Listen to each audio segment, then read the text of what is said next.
Cindy, faz favor, hein? Ó o chinelo. É amiguinho, Cindy, amiguinho. Tu é ainda da vovó, tu é a chuchulinha da vovó ainda. Sim, da vovó. Um amiguinho pra tu, é amiguinho, porque tu disse que amiguinha tu não botava. A vovó comprou um amiguinho. O que essa cacholada tá fazendo? Tu quer me dar o bico?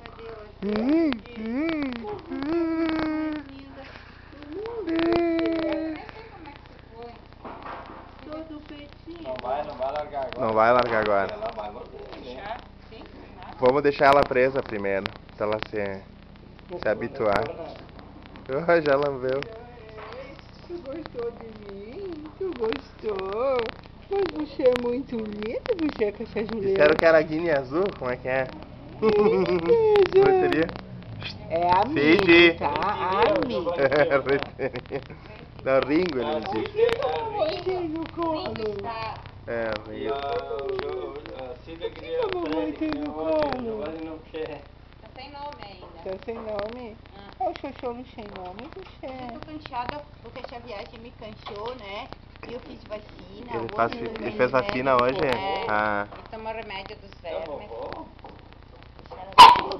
Ó, eu não quero isso aí, hein? Faz favor, tu já é grande. Conta pra vovó, tu foi da praia. Da praia, tu foi. Cabeluda, moça. Tu foi da praia. Tu foi da praia, gente. Tu foi da praia, não, tu não me levou junto lá na praia pra pulir com as brincadeiras. Opa lá. Tu foi da praia. Ela se comportou lá na praia. Vai, tá lá. Nós temos umas fotos ali pra mostrar. Chegaram bem na hora do café, tô passando um cafezinho. Então vamos entrar.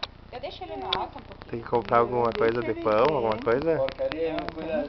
Desci pra ir na padaria pegar e quando me lembrei na estrada. Vamos só pegar um pãozinho então ali na Tereza. Tereza. Pegar as cacetinhas, vocês gostam? Ah, pra mais pra vocês, nós tomamos Ah, não, mamei, né? Eu comi banana. uma chiminha, só um cafezinho. Vai o quê? Entra aí dentro, Dona Maria, pra ele, pobrezinho. Não, põe ele aqui, ó. Vamos aprender assim de coloca ele aqui na sala. Eu vou tirar coisa lá. Vou botar ela na guia. A vovó também é dona.